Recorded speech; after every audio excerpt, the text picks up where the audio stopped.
बिस्मिल्लाहिर्रहमानिर्रहीम। अस्सलाम वालेकुम व्यूवर्स, कैसे हैं आप? उम्मीद है आप खैरियत से होंगे। अल्लाह पाक आपको खुश रखे, सलामत रखे, आबाद रखे, आमीन। आज मैं आपसे बहुत ही मज़ेदार सी चटनी की रेसिपी शेयर करूंगी। ये बहुत ही खट्टी मीठी सी टेस्टफुल चटनी है जो कि हम बनाएंगे। बहुत ही मज़ेदार सा इसका डिफरेंट सा टेस्ट है, आपको बहुत पसंद आएगी। चलिए जी, हम अपनी चटनी बनाना स्टार्ट करते हैं। हम चटनी में आलू का इस्तेमाल करेंगे। यहाँ मैंने फ्रेश 5 अदद आलू लिए हैं। इन्हें हम अच्छी तरह से धोकर कट करके इसकी गुठली निकाल देंगे। इसको हम चॉपर में डालकर इसका थोड़ा सा इसको हम चॉप करेंगे। इसके साथ ही मैंने यहाँ पर 1 कप इमली ली है जिसको मैंने 1 घंटा पहले भिगो दिया था। चलिए अब हम अपना नेक्स्ट स्टेप स्टार्ट करते हैं। यहाँ पर मैंने आलू को कट कर लिया है। इसे मैं ब्लेंडर जार में ऐड करती हूँ। इसमें हम साथ थोड़ा सा पानी ऐड करके 1 कप इसको शेक करेंगे। ये जैसे ही ये शेक हो जाएगा तो हम इसको प्याले में निकाल लेंगे। पर अब आलू को हमने शेक कर लिया है, इसको हम प्याले में निकालते हैं। ये बहुत ही अच्छा सा हमारा मिक्सचर रेडी है। इसको हम बाद में इमली के साथ ऐड करेंगे। अब हम नेक्स्ट स्टेप स्टार्ट करते हैं। एक पैन में हम इमली को ऐड करेंगे। इमली को हमने 1 घंटा पहले भिगो लिया था। अब इसके साथ हम इसमें 1 कप पानी ऐड करेंगे। पानी को इमली के साथ अच्छी तरह से कुक करेंगे ताकि पानी में सारा इमली का असर आ जाए। अब यहाँ पर पानी कुक होना स्टार्ट हो चुका है। इसमें के अंदर हम चम्मच हिलाएंगे और ये हमें इसका इमली का पानी चाहिए। होगी इमली की ये चटनी बहुत ही मज़ेदार बनेगी, बहुत ही ये टेस्टफुल होगी। इसको आप चिप्स के साथ, रोल के साथ, समोसे के साथ, बर्गर के साथ, जिस चीज़ के साथ भी खाना चाहें खा सकते हैं। इसको बनाकर स्टोर भी कर सकते हैं।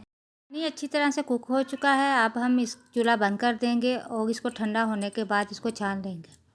अब यहाँ पर अब एक पैन में हम आलू का जो हमने मिक्सचर रेडी किया था वो ऐड करेंगे और इसे कुक करेंगे।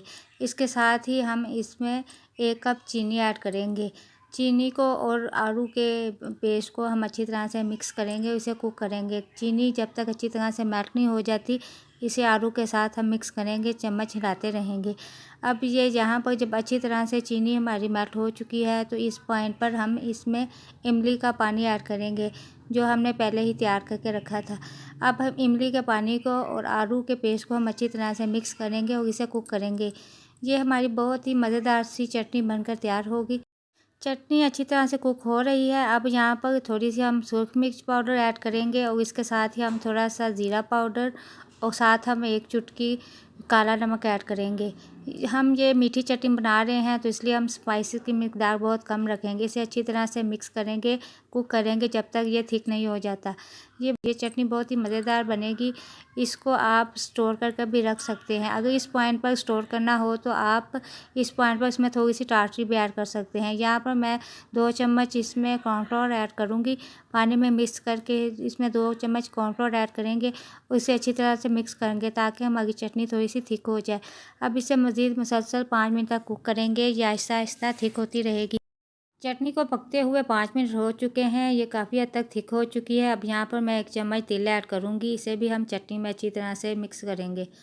ये चटनी ठंडी होने के बाद और थिक हो जाएगी। ये बहुत ही मज़ेदार टेस्टफुल चटनी बनकर तैयार हुई है। इस तरीके से ज़रूर बनाकर ट्राई कीजिएगा। आप इसे स्टोर भी कर सकते हैं। अब यहाँ पर मैंने चूल्हा बंद कर दिया है। इसे ठंडी होने के बाद हम निकालते हैं। चटनी ठंडी हो चुकी है। माशाल्लाह से बहुत ही मज़ेदार खट्टी मीठी चटनी बनकर तैयार हुई है। आप इसे किसी भी स्नैक्स के साथ खा सकते हैं। बहुत ही मज़ा आएगा। इस चटनी को बनाकर रखें, स्टोर करें। अगर आपको मेरी आज की वीडियो पसंद आती है तो मेरे चैनल को सब्सक्राइब, वीडियो को लाइक और शेयर कीजिएगा। अपना बहुत सा ख्याल रखिएगा। इंशाल्लाह नेक्स्ट वीडियो में मिलेंगे। अल्लाह हाफिज़।